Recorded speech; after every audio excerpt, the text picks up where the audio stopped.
ဒါတော့ special class ကျောင်းသားတွေ plan diagram တွေကို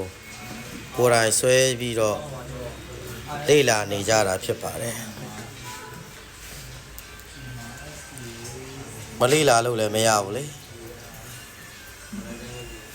မာလာရှက်ကိုရုပ်လေးတွေပေါက်ပလန်းလေကိုယ်တိုင်ဆွဲတစ်ချက်တွေလေ့လာဒီပလန်းတွေကိုနားလည်မှဘာကြောင့်ဘယ်အချိန်မှာဘယ် IC ကိုဖြုတ်ကမလဲဆိုတာသူတို့သိမှဖြစ်ပါတယ် diagram 2တွေရှိတယ်ဆိုတာလဲသိပါတယ်ဗျ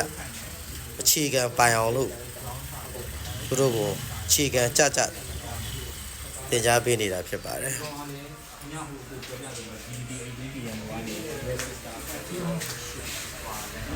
အခုလိုမျိုးဤပညာရပ်တွေကိုလေ့လာသိရခြင်း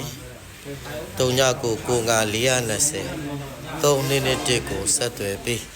စုံစမ်းမေးမြန်းနိုင်ပါတယ်ခင်ဗျာ